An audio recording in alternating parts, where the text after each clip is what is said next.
Hello and welcome back to House of Raus. Today we're going to be talking about Masks Unmasked and some of my favorite slasher films.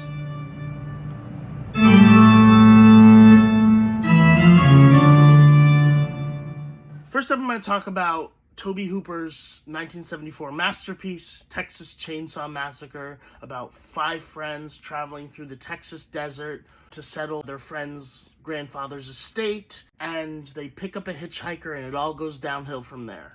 Of course, you can't talk about this movie without talking about the chainsaw-wielding, skin-wearing psychopath himself, Leatherface, played by Gunnar Hansen. His performance is absolutely incredible in this movie. He seems like he's always thinking, and he does that through the mask, and it is very well done. Next movie I want to talk about is John Carpenter's Halloween from 1978, about a psychopath who breaks out of a mental institution 15 years after his incarceration for the murder of his sister, and he attacks a group of babysitters on Halloween night.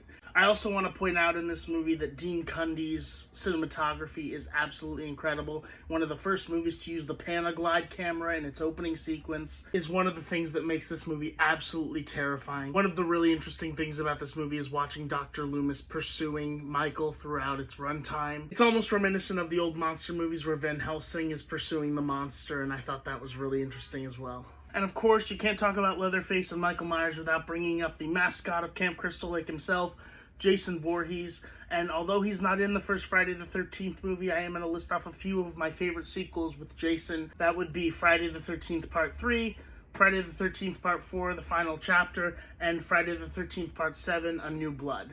Definitely check them out.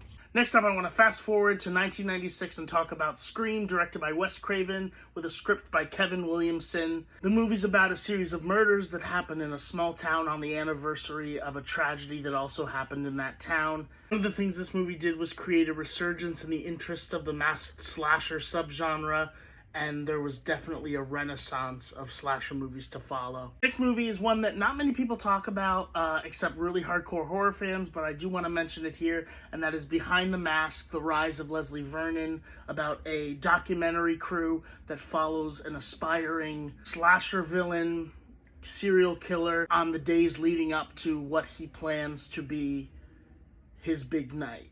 Last movie I'm going to talk about is the most recent one on my list, and it is Happy Death Day, directed by Chris Landon. It is about a bratty college student who is being pursued by a killer in a baby face mask, and essentially every time he kills her, she has to relive the same day over and over again until she finds out who's under the mask. Thanks for tuning in, guys. Check back in tomorrow for my Q&A video, where I will be answering your questions about Halloween, horror, and movies in general.